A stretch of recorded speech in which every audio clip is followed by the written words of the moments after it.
খুলনার দুর্গত এলাকা হিসাবে চিহ্নিত দাকোপ উপজেলার অগ্রণী ব্যাংক বাজুয়া শাখার অধীন থাকা কালীনগর বাজারে ব্যাংকটির এজেন্ট শাখা কর্তৃপক্ষ 4.5 কোটি টাকা নিয়ে লাপাত্তা হয়ে গেছে। এই ঘটনা জানাজানি হওয়ার পর এজেন্ট ব্যাংকের গ্রাহক হতদরিদ্র মানুষগুলো দিশেহারা হয়ে পড়েছে। অগ্রণী ব্যাংক কর্তৃপক্ষ ক্ষতিগ্রস্ত এজেন্ট ব্যাংকের গ্রাহকদের অভিযোগ নিয়ে কোনো ব্যবস্থা নেয়নি বলে অভিযোগ রয়েছে। এই ঘটনায় ক্ষতিগ্রস্ত গ্রাহক কামারখোলা শিবনগর গ্রামের অভিজিৎ মণ্ডল 7 লাখ টাকা তার শ্বশুর দীপঙ্কর মণ্ডলের মাধ্যমে অগ্রণী ব্যাংকের এজেন্ট শাখায় জমা রাখেন।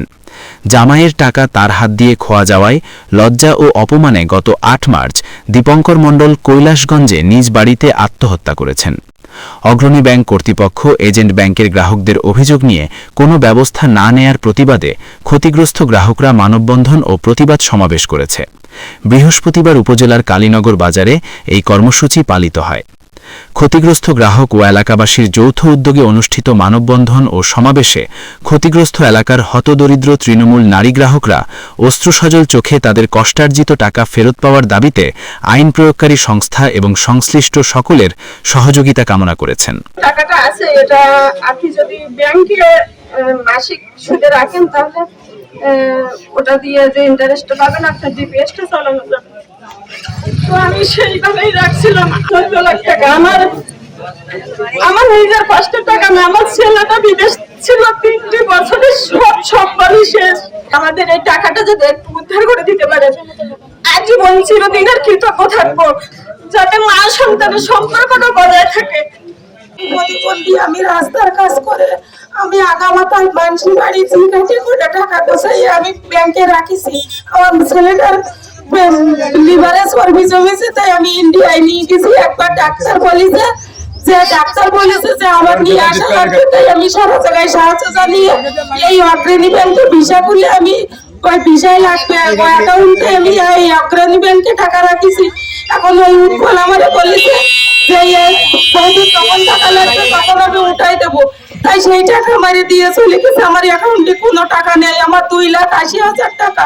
আমার মতো অনেক অসহায় ব্যক্তি এখানে আছে।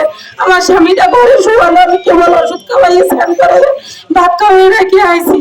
এইভাবে কেন মেরে দিয়ে গেল আমাকে টাকা? আমরা ভাত চাল খাইতে পারতেছি না, আমরা নিশ্চয় হয়ে গেছি। এই টাকার কেন্দ্র করে একটা মানুষ আত্মহত্যা করেছে। আপনারা চিন্তা করেন কতটা হৃদয় বিদারক ঘটনা যে এই টাকার সব সইতে না পেরে একজন আত্মহত্যা করেছেন। 4.5 কোটি টাকা, এটি কম নয়। সাধারণ মানুষের, আমার এই বোনেরা যেখানে বক্তব্য রেখেছেন ওটা কান্নাকাটি করেছেন। কেউ দিনমজুরি করেন, কেউ রাস্তায় কাজ করেন, কেউ ছোট কাজ করেন, কারো বাচ্চা বিদেশে আছে, তাদের গচ্ছিত। অগ্রণী ব্যাংকের দুয়ারে যারা এদিকে এজেন্ট হিসেবে যারা কাজ করছে, বাজুয়া শাখার যে ম্যানেজার, এই বাজুয়া শাখা এর দায়ভার এড়াতে পারে। আমার 1 লাখ টাকা, সেই টাকাটা একটা টাকা আমার এখন নেই। সেই টাকাটা দিতে হচ্ছে কেন আমাদেরকে মাইকিং করে বলা হলো না যে এজেন্ট ব্যাংক বন্ধ হয়ে গেছে, আপনারা টাকা পয়সা জমা দেন না? আমি সকাল নদী দপ্তরের কাছে অনুরোধ করে বলছি এদেরকে এখনই আইনের আওতায় এনে টাকা পয়সা যেভাবে এই গ্রাহকদের দিয়ে দেবেন। টাকাটা আমরা পেয়েছিলাম, আমরা আমরা আপনাদেরকে সুদ দিব।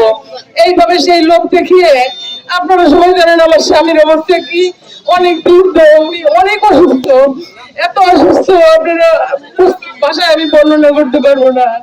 যেদিন আমার এই টাকা মেরে নিয়ে চলে গেছে, দীর্ঘ 1 মাস বলছি, দীর্ঘ 1 মাস আমি সুদের কোনো টাকা পাইনি। আমার টাকার অঙ্ক 14 লাখ।